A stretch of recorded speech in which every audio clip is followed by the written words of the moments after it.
नमस्कार साथियों, मैं हूं राकेश। स्वागत करता हूं एक और नए वीडियो में। दोस्तों, एक व्यूअर्स का मुझे कमेंट आया है और कमेंट जो है बहुत बेहतरीन है, बहुत अच्छा सवाल है उनका।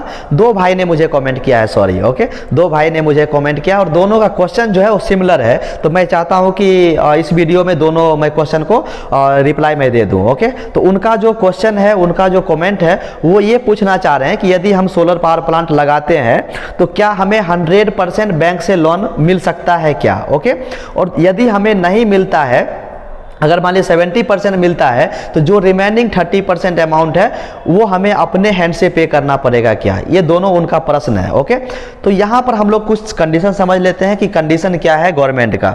सबसे पहले देखिए, सोलर पावर प्लांट को 3 कैटेगरी में डिवाइड किया गया है। कंपोनेंट ए है, कंपोनेंट बी है और कंपोनेंट सी है। इस 3 कैटेगरी में डिवाइड किया गया है, जिसमें अगर हम लोग बात करें, जो कंपोनेंट ए है वो लगभग समझिए तो कॉमर्शियल के लिए यूज होता है, क्योंकि मान लीजिए आपको प्लांट लगा करके सोलर बिजली जो है आपको बेचना है। लेकिन कंपोनेंट बी और कंपोनेंट सी में आप बेच नहीं सकते हैं। ओके, यहाँ पर ये कंडीशन है, वो जो है सिर्फ आप एग्रीकल्चर पर्पस के लिए और घरेलू पर्पस के लिए यूज कर सकते हैं कंपोनेंट बी और सी के तहत। ओके, लेकिन जो कंपोनेंट ए का है वो आप सोलर प्लांट लगा करके बिजली को बेच सकते हैं। ओके, अब यहाँ पर हम लोग समझ लेते हैं कंपोनेंट ए के बारे में।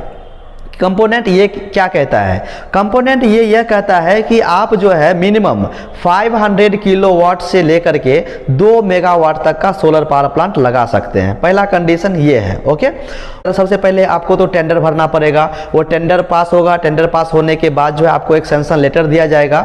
उसी सैंक्शन लेटर के तहत जो है आप सोलर पावर प्लांट लगा सकते हैं। मतलब यहाँ पर ये समझिए कि गवर्नमेंट आपको प्लांट लगाने के लिए परमिशन देती है। ओके, अगर मान लीजिए कि गवर्नमेंट आपको सैंक्शन कर दिया, आपको परमिशन दे दिया, तब आपको क्या करना पड़ेगा? तो वो सैंक्शन लेटर को ले जा करके उसके बाद फिर आप किस कंपनी से डील कर रहे हैं, अगर कोई प्राइवेट सेक्टर में बेच रहे हैं या फिर गवर्नमेंट सेक्टर में बेच रहे हैं, तो उस कंपनी से भी आपको एग्रीमेंट करना पड़ेगा कि आप जो है इस बिजली को किस कंपनी को बेच रहे हैं या फिर गवर्नमेंट को बेच रहे हैं, उसका आपके पास एग्रीमेंट पेपर होना चाहिए, तभी जाकर के आपका लोन पास होगा, अन्यथा नहीं होगा। क्योंकि बैंक को सिक्योरिटी देना पड़ेगा कि जो आप प्लांट लगा रहे हैं, ये इस बिजली को आप इस गवर्नमेंट को या फिर इस कंपनी को बेच रहे हैं, वहाँ पर सिक्योरिटी आपको देना ही पड़ेगा। लेकिन यहाँ पर एक बात समझिए कि आपका अगर लैंड जो है सैंक्शन किया है गवर्नमेंट, तो आप इस बिजली को जो है 90% मतलब गवर्नमेंट ही परचेस कर लेती है। ओके, जो भी नियर बाय पावर हाउस होगा वहां पर आप इसको बेच सकते हैं। ओके, अब यहां पर बात ये आ गई कि सब कुछ क्लियर होने के बाद आपके पास उतना पैसा नहीं है सोलर प्लांट लगाने के लिए, तो आपको बैंक जाना पड़ेगा। बैंक जाना पड़ेगा आपको लोन के लिए। तो वहाँ पर जो है, वहाँ पर उसका भी कुछ कंडीशन रहेगा, जैसा कि आपका सैंक्शन लेटर मांगेगा, उसके बाद जिस गवर्नमेंट को आप बेच रहे हैं उसके बाद उसका एग्रीमेंट पेपर आपके पास होना चाहिए।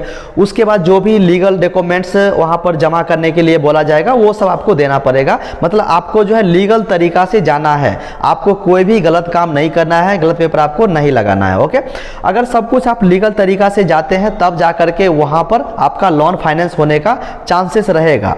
अब यहाँ पर सवाल ये पूछा गया था कि हमें कितना % तक का लोन मिल सकता है। उन्होंने तो पूछा है कि 100% लोन मिल सकता है क्या? तो मैं आपकी जानकारी के लिए बता दूं, 100% दुनिया का कोई भी बैंक फाइनेंस नहीं करती है। 100% आपको लोन मिलेगा ही नहीं, कोई भी बैंक नहीं देती है। ओके, चाहे वो प्राइवेट सेक्टर की बैंक हो, चाहे गवर्नमेंट सेक्टर की बैंक हो, कोई भी बैंक आपको 100% लोन नहीं करेगी।